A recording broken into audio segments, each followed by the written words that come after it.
Mike, who is your top 5 most improved teams as spring training officially begins today?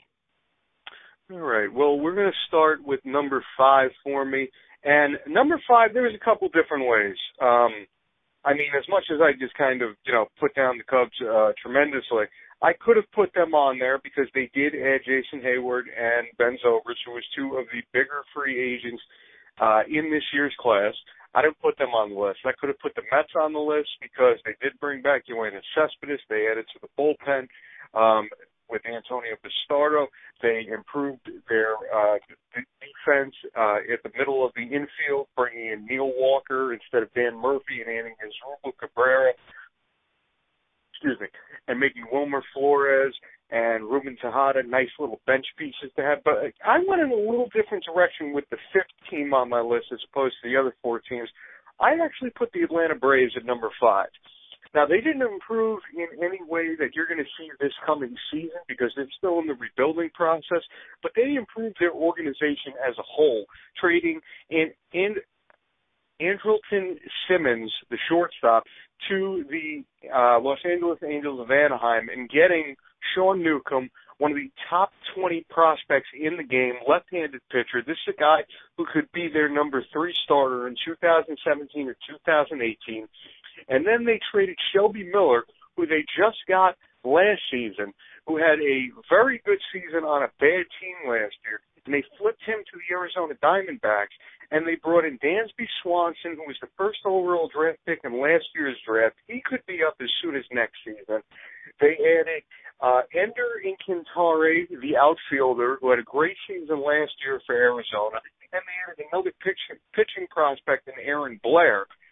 They really upgraded their farm system. And as we saw with the Mets, a lot of times if you upgrade your farm system, that's the beginning of future success, at least if it's done correctly and the player development does what it's supposed to do. So as much as you're not going to see it this year, I like what the Braves did in terms of upgrading their entire organization, and I think you are going to see that in 2017 when they open up their new ballpark.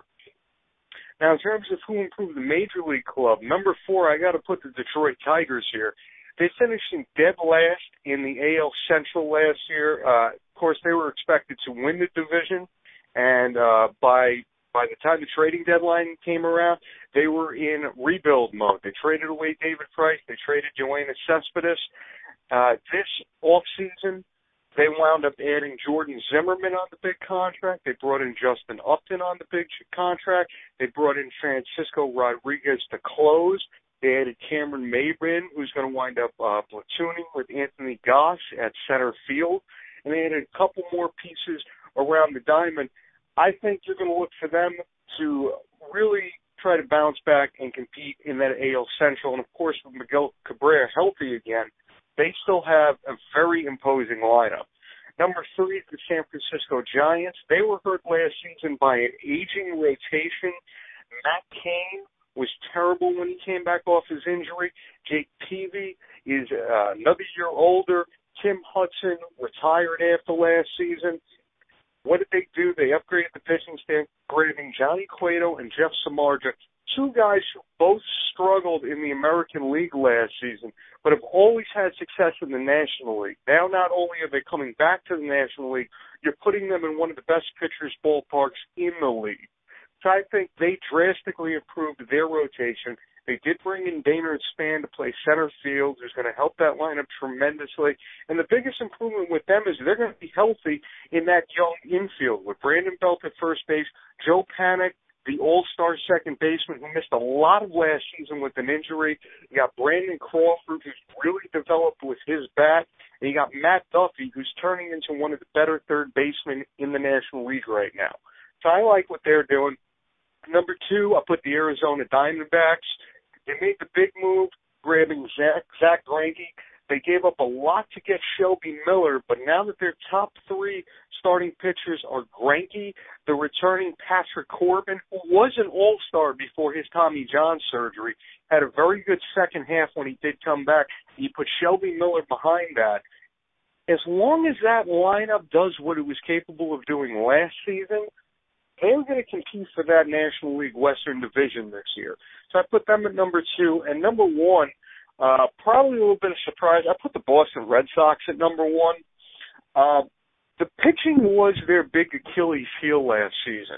And as much as they probably overpaid to get him, they did add one of the best pitchers in baseball in David Price.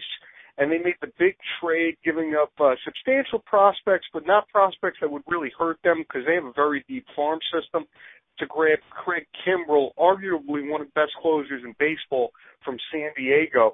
They did bring in Carson Smith, the reliever from Seattle, when they traded Wade Miley, who's going to help the back end of that bullpen, bridge the gap between the starters and the reliever.